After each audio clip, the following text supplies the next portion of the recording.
دوسری جنگ عظیم کے بعد بیشتر یورپی حکومتوں نے قربانی کے قدیم مذہبی طریقوں پر مکمل پابندی لگا دی اور نیا میتھڈ انٹروڈیوس کرایا جسے بولٹ سٹرننگ میتھڈ کہتے ہیں۔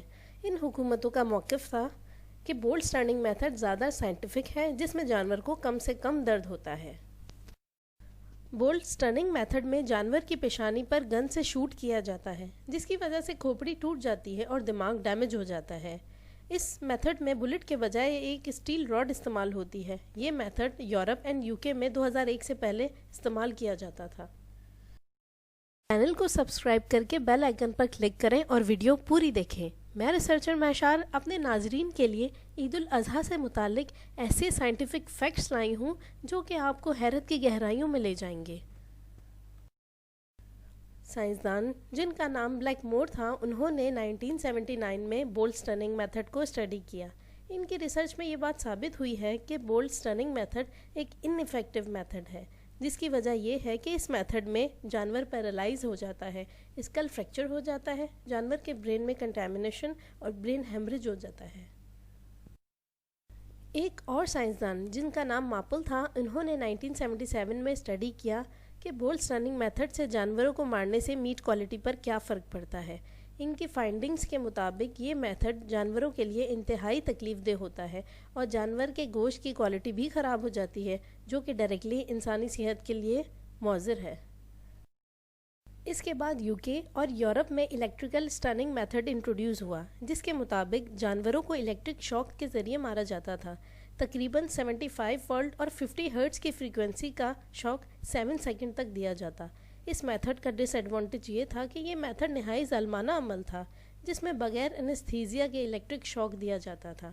اس میتھڈ کے ذریعے جانور پیرالائز ہو جاتا تھا پر انکانشیس نہیں ہوتا تھا اور پین محسوس کرتا تھا۔ یہ امپورٹنٹ انفارمیشن ایچ کولو کی بک فوڈ ہائیجین سے لی گئی ہے۔ جرمنی میں ایک مشہور ایکسپیریمنٹ کنڈکٹ کیا گیا جس کا نام دی لاسٹ اسٹرا رکھا گیا۔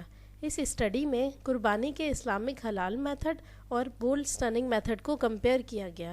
ایکسپیریمنٹ یہ تھا کہ کچھ جانور سلیکٹ کیے گئے اور ان میں کچھ کو حلال میتھڈ اور کچھ کو بولٹ سٹرننگ میتھڈ کے ذریعے قربان کیا گیا۔ اس ایکسپیریمنٹ کے دوران جانوروں کی EEG اور ECG ریکارڈ کی گئی، جس میں جانوروں کی دماغ اور دل کی کنڈیشن کو اسٹڈی کیا گیا۔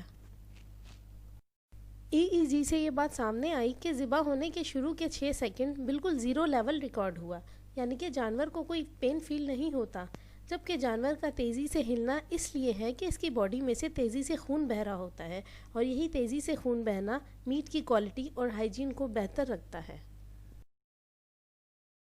جبکہ بولٹ سٹرننگ میتھڈ کی EEG رپورٹ میں یہ بات سامنے آئی کہ جیسے ہی سٹرننگ دی جاتی تو بظاہر جانور پیرالائز ہو جاتا ہے، پر در حقیقت EEG نے سیویئر پین ویلیو شو کی، جس کی وجہ سے بلڈ میٹ میں ہی رہ جاتا ہے اور میٹ کی کوالٹی خراب ہو جاتی ہے۔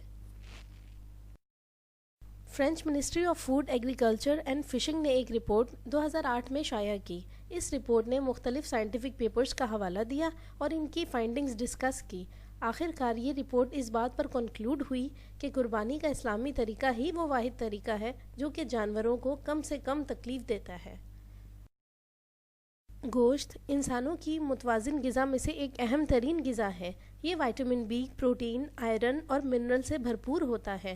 بیان کیا گیا ہے کہ انسان زمانہ قدیم سے ہی جانوروں کا شکار اور گوشت کھا رہا ہے۔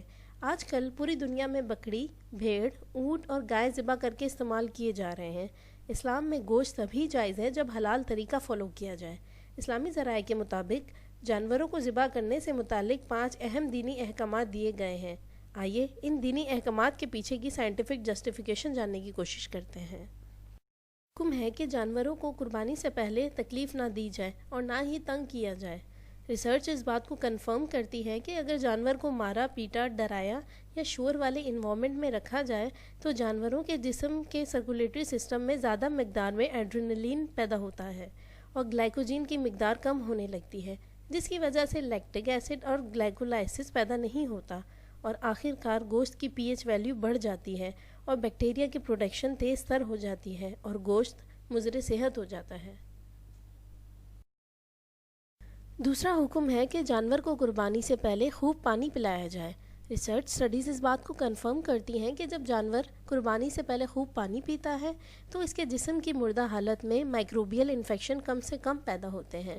خوب پانی پینے کی وجہ سے جانوروں میں سٹریس بھی کم ہوتا ہے اور گلائکولائسس بھی کم ہوتا ہے، جس کی وجہ سے گوشت جلدی خراب نہیں ہوتا۔ تیسرا حکم ہے کہ ایک جانور کو دوسرے جانور کے سامنے ذبح نہ کیا جائے۔ سائنٹیفک اسٹڈیز اس بات کو کنفرم کرتی ہیں کہ اگر ایک جانور کو دوسرے جانور کے سامنے ذبح کیا جائے تو جانور میں سیویئر سٹریس پیدا ہوتا ہے، جس سے گلائکوجینک سورس کم ہوتا ہے اور جانور کی باڈی کی پی ایچ ویلیو بھی بڑھ جاتی ہے، جس کی وجہ سے اوورآل میٹ کوالٹی افیکٹ ہوتی ہے۔ چوتھا حکم ہے کہ خون بہنے کے دوران جانور کے سر کو فوراً پورا نہیں کاٹا جائے۔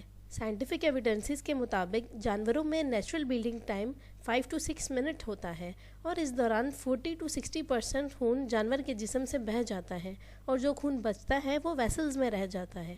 اگر جانوروں کا سر بھی فوراً کاٹ دیا جائے تو خون کا نیچرل بہاؤ رک جاتا ہے، جس سے جانوروں کے گوشت کی پی ایچ ویلیو بڑھ جاتی ہے اور میٹ میں بیکٹیریا پروڈکشن ہو جاتی ہے۔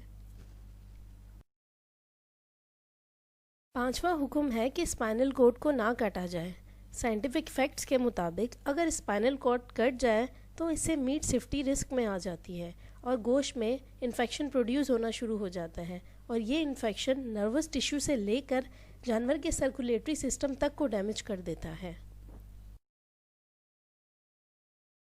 امید ہے کہ عید الاضحیٰ کی مناسبت سے آپ کو یہ ویڈیو پسند آئی ہوگی۔ چینل کو سبسکرائب کریں اور اس ویڈیو کو زیادہ سے زیادہ شیئر کر کے صدقہ جاریاں کمائیں۔ آپ کی محبتوں کا شکریہ۔ السلام علیکم ورحمۃ اللہ۔